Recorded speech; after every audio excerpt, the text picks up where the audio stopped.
So welcome back, it's Michael here from the Mayfair Clinic, and this is day 4 of Back Care Awareness Week. Now, we're a little bit ahead now. We're going on 3-4 weeks down the line since our acute video where you've just injured your back. We've been through day 2 where we've been doing some simplistic stretches of these lower body, and we've also been through day 3 where you started to do a few more isometric core engagement exercises and ventured into the gym to use the cross trainer, but remembering all the time to be doing those stretches for your lower body, those glutes, hamstrings, calves, etc.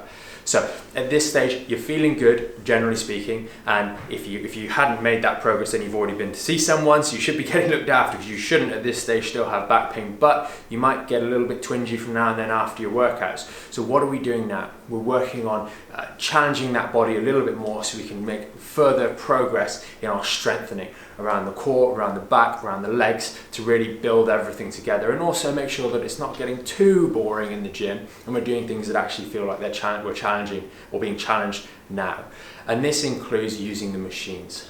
So simplistic machines that are working large muscle groups, and this includes at this stage things like leg press, which you can do single leg or double leg. We tend to prefer venturing onto the leg press with single leg, mainly because when you're in that leg press position, if this leg, the leg closest to me, is just down in the machine, it fixes your lower back into that nice neutral position, so this leg can do its work and start to strengthen up these muscles here. You can use obviously less than your body weight on the machine and slowly build it up, slowly being the key word. But the important thing on that leg press is that as you come up, your bum doesn't tuck under, because this movement here will give you pretty quick back discomfort, because that's bending up to get that extra range of motion, because you don't have the flexibility in your hamstrings and in your glutes, and that's going to squash these lower discs down here. So we've got to be mindful of that on the leg press.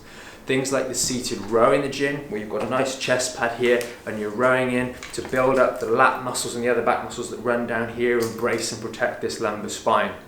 And then we've already been doing some body weight squats, as we saw in the last video, Back Care Awareness Day 3.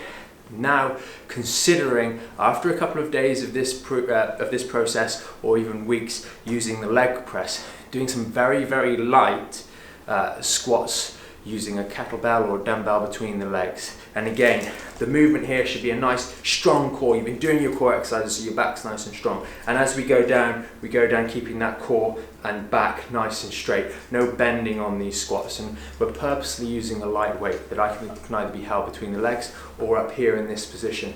And this is starting to integrate these different muscle groups that we've worked on. We've worked on the core earlier on. We've started working on the legs as well, and working on some of the large back muscles here, and getting these all to work together in unison helps us protect that lower back and make sure there's no weak links in the chain.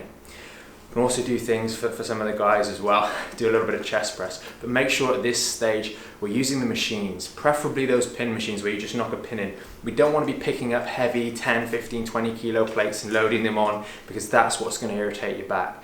Make sure at the start of your workouts that you're doing that little core exercises just for 5 or 10 minutes, just to tighten up that core still. And make sure at the end you always finish with a nice bit of cardio, 15, 20 minutes being preferable, on that cross trainer, and finally going through a little bit of stretching for 5 to 10 minutes, and using that towel again underneath this lower back to just open those discs out, especially as we start putting a little bit of very light, and I mean very light, a couple of kilos load on that lower back through these squatting motions. That's very, very important. Don't get negligent with the stretches just because you're feeling okay now and you're able to work out properly. You have to keep those basics from day 1 and day 2 to make sure that you're able to push your body through these boundaries. If you've never done some of these exercises before, again, like last week or last video, you might get a bit of achiness down here. That's why you've got the ice. Your body's going to be adapting to this increased load over the next couple of weeks, and you should slowly increase the weight. Now, speak to trainers, they might disagree with a bit of this, but from our experience, working in this 15 rep range is really important. You don't want to go into the gym, do 101 different exercises. You want to do a couple of simple exercises, then repetitively.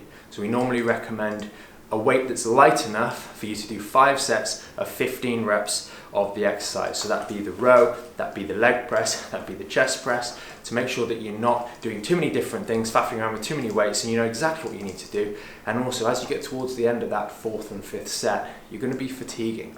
But because it's not such a heavy weight, you're going to be able to retain very good form so that you protect your lower back in the process and are able to challenge those muscles and adapt slowly.